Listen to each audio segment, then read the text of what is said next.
Okay, let's unpack this really profound paradox of time. Right. We all move through life at the exact same speed. Chronological age is universal. 1 year, 1 unit of time, every single year. No exceptions. No special passes. None. It's the great non-negotiable tax on existence. That's a good way to put it. It's the undeniable input. But when you look at the output, say at age 65, the numbers they stop making sense. You might know one 65-year-old who treats movement as completely incidental. They hike, they travel, they grab a suitcase without a second thought. And they navigate a city street without even noticing the uneven pavement. Exactly. And then right next to them is another 65-year-old who structures their entire day around obstacle avoidance. Stairs require a mental strategy. They have to plan carefully before committing to, ordinary tasks. The world is full of friction for them. And the knee-jerk assumption we all make is that the difference is effort. It's willpower. One person just worked harder than the other. But the sources we looked at for this deep dive argue really convincingly that it's rarely about the level of effort, especially in later years. It's something else. It's something else. What's truly fascinating here is the real variable. It's the return on time. The return on time. Yes. If chronological age is that unavoidable annual investment everyone makes, then the philosophical shift is to focus on the quality of the functional return you get back. So our mission today is to completely pivot away from that typical, intensity-driven, crush-your-workout fitness mindset. Right. We're going to look at health through a different lens, as a managed long-term investment. Because if chronological aging is guaranteed, how do we make sure we get the best possible functional return? That is the crucial question. We're exploring the distinction between the passive input chronological age and the actively managed output functional age. And that reframing, it changes everything. Okay, let's cement those definitions right now. Yeah. Chronological age is simple. The time that has passed since your birth, the constant input. You can't stop it. And functional age. Functional age is the metric of freedom. It reflects how well your body converts that passing time into usable, resilient capability. So it's a measure of how quietly things are running in the background. Exactly. Does your movement still feel intuitive and familiar? Does your body recover quietly after a challenge without demanding weeks of rest? That concept, the metric of freedom, is so powerful. It makes the whole idea tangible. It's about moving through your day without that constant friction of compromise. And to see how that gap widens, let's lean into that financial analogy the source material provides. It's so apt. Okay. Imagine two people, both starting at 25, putting aside the exact same amount of money every month for 40 years. But they end up with wildly different retirement portfolios. Why? Because one of them invested consistently, steadily, in diversified, reliable, compounding assets. The other was sporadic. They were all over the place. All over the place. Maybe they saved diligently for 3 years, then blew it on some short-term gamble. Or they relied on these massive, inconsistent bursts of savings with long periods of just ignoring their portfolio. Ah, I see the health parallel immediately. The consistent investor is someone who prioritizes sleep, walks 30 minutes a day, manages stress, Maintains their mobility work year in and year out. It's low drama, low volatility.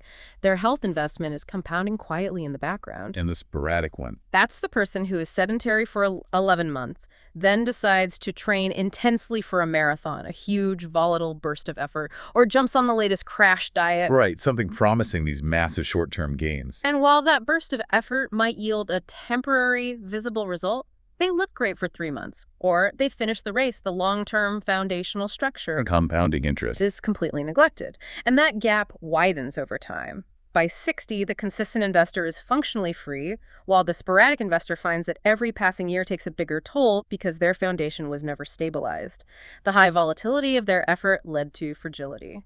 That idea of volatility brings us to a crucial distinction, adaptation versus resilience. Because for a long time, I thought aging well was all about adaptation. And a lot of people do. Adaptation is what you use when you have a temporary weakness. If your knee is sore, you adapt by changing your gait, compensating with your hip. Or just avoiding stairs.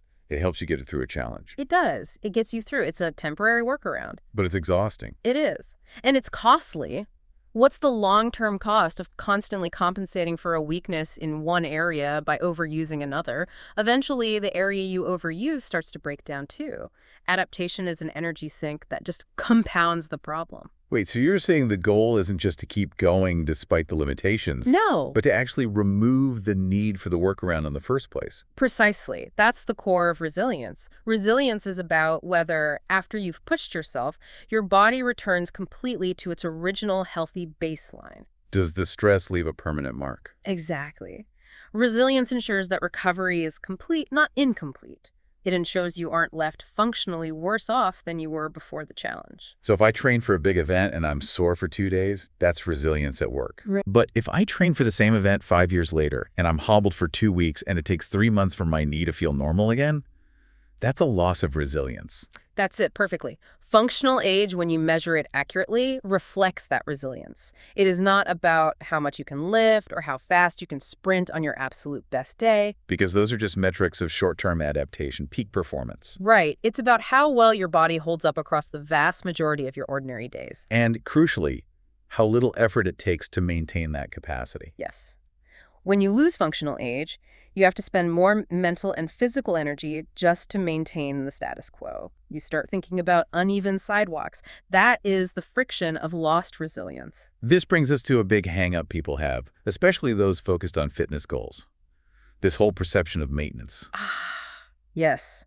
The idea that chasing big, visible gains is glorious, but maintenance sounds... Boring. It sounds boring. It sounds like settling, like you're turning the engine off and just coasting. But the sources really challenge that. As you age, the cost of pushing intensely for those dramatic short-term gains, it increases significantly. You trade stability for volatility, and volatility is the enemy of any long-term investment. In a health context, what does that volatility look like? It means a workout leaves you with soreness that takes 4 days to clear instead of 2. It means that ambitious training session introduces an injury risk that could sideline you for months. Wiping out 6 months of previous investment. Completely. What looks like great short-term progress, say hitting a personal best lift, can actually accelerate long-term decline if it introduces too much volatility into a system that requires stability to age well. That's the New Year resolution paradox hitting the wall of reality. And this is why we absolutely must reframe maintenance. We have to throw out the idea that maintenance is passive. Okay.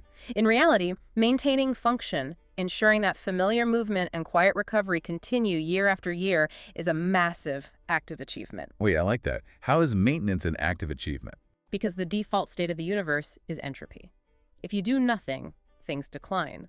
Maintaining function means your body system is actively absorbing the passage of time without losing its core structure. So it's like a continuous preventative defense against decay. A meticulous one. You're building stability. The goal isn't to shock the system into growth, but to diligently reinforce its structure so that when external shocks do happen, Like a bad cold or a minor fall or just a hectic month. the system can absorb that stress without a significant loss of function.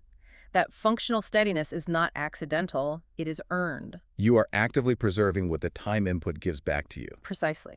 So if we accept this, the foundational question shifts dramatically for you, the listener.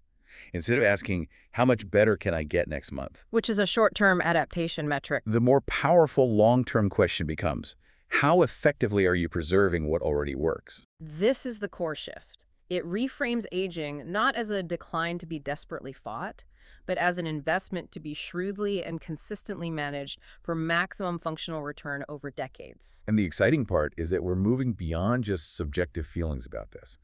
We now have tools to objectively measure this functional outcome. Right.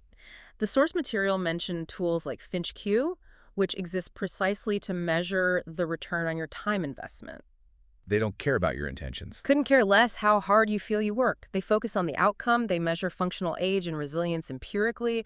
They show you, regardless of the calendar, whether your system is currently absorbing or degrading under the pressure of time. So when we talk about a resilience score, we're not talking about how fast you ran a mile. Mm-hmm. We are measuring those core metrics that determine freedom, right? We are. We're looking at foundational aspects of movement stability, Uh-huh. how well you handle changes in environment or terrain. Yeah. We look at recoverability, how quickly your system returns to baseline, and durability, how well those patterns hold up over the long haul. It's the difference between measuring the growth in your savings account versus just measuring the volatility of the stock market. Exactly. You want the stability and the compounding returns, not the dramatic, temporary spikes that might disappear tomorrow.